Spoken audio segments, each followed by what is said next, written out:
Good afternoon, Ma'am Elizabeth. Good afternoon to everyone. How are you today, ma'am? I am fine, thank you.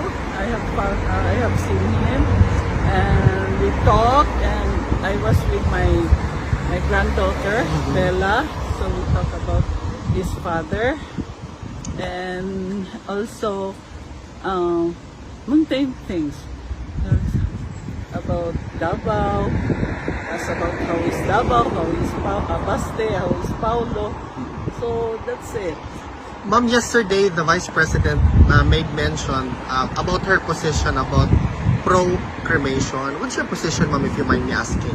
If I am Pro or actually, against? Yeah. If I am to be if hindi ba na ako mag-decide, no? Kung if it is my decision, I would follow whatever his decision is.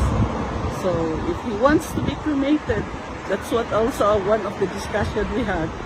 If he wants to be cremated, then so be it.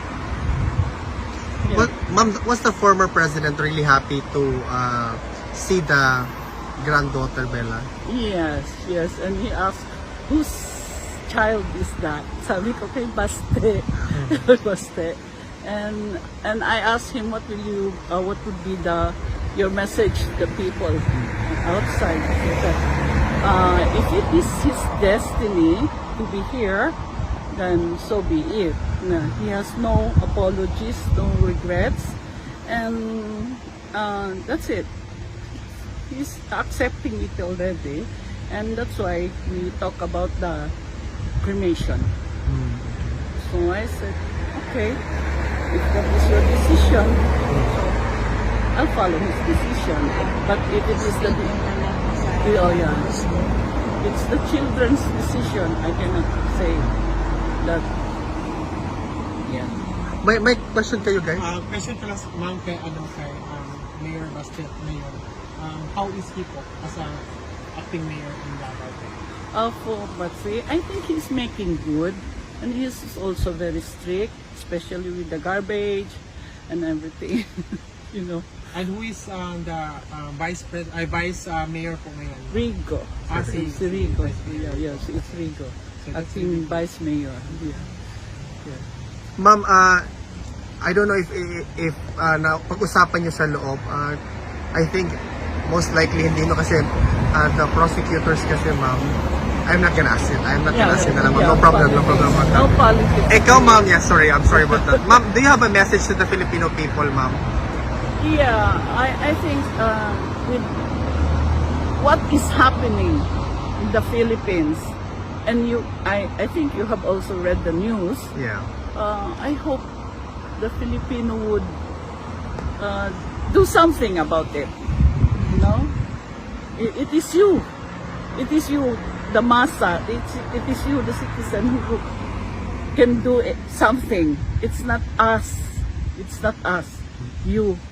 That's why I'm so happy that you are here. Talagang we are grateful. We are grateful for you. Yeah. Thank you, ma'am. May question ba kayo, guys? Question ko na about din sila. You've been here for like kind of long time. Yeah. How are you, ma'am, here in the Netherlands? I want to go home.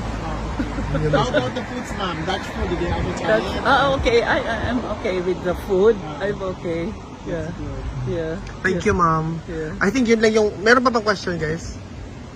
Nobody? Ayaw lang Yung ano ma'am, nabanggit na ano ba kay nakakadin yung ano? Yung event ay yung 19 Napag-usapan niyo ba? Oo, ma'am? nabanggit ko na you will have your rally July 19. I think that there will be also in the Philippines. Yes, somebody ma'am. Yes, correct. Yeah, nabanggit ko talaga sa kanya. And he is happy. Pero sabi niya, wag na lang daw. Yun ang sabi niya. We will "Wag never na lang stop daw." po talaga, ma'am. So, then sabi ko, they won't stop. Sabi ko ganun sa kanya. Pero I think he has that acceptance already because he's talking about cremation. Then sabi niya, now you have a witness. Sabi niya kasi nandun yung guardian. Now, whatever I want, you tell my children. Sabi ko, okay, sige. Okay lang ako ng okay. Wala na akong... Thank you, Ma'am Elizabeth. Yeah. Ma'am, one last question.